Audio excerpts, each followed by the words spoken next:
Myself is Shalini Bharadwaj. Welcome to ITV Networks Medically Speaking. Right now we have with us Dr. Kiki Agarwal, who is former president of Indian Medical Association. Sir, welcome to Medically Speaking. Sir, my first question is, do you think this health budget is according to your expectations? It was expected that the budget for health will increase, and that has increased. And even the vaccination budget has been provided other than the health budget. And there has also been a special budget for pollution and environment. So it is as per expectations, but the only thing is that we need to create another health intelligence department for the zoonotic diseases.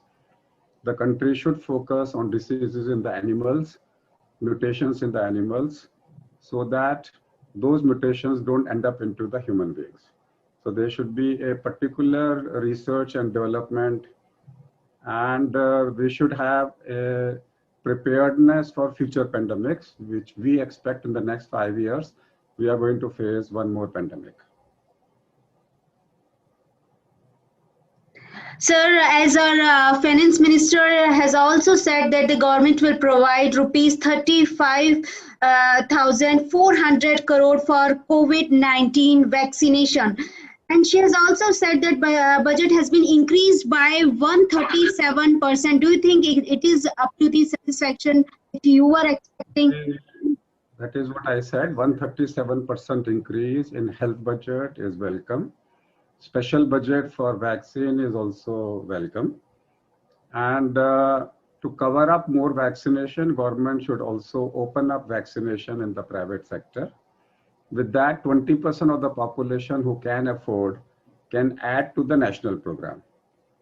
And government should also focus on animal health apart from human health, so that these types of pandemics do not come, because they all are coming from human beings. Remember that these types of pandemic have been originating from China or from Asia. And these types of pandemics require effort either from China or from India, because they cannot collaborate with each other. Therefore, India has to take a lead and build up a complete R&D so that zoonotic diseases do not enter up into the human beings. That means we should have for such pandemic a separate budget. That is important, right? According to you. I said within the same budget, you must promote health of the animals. So healthy animal industry department should work in hand with the health budget, so that we don't end up into a situation where we have to spend lakhs of crores of budget for a disease which can be prevented if we take action in animals. Thank you so much, sir, talking to the Medically Speaking.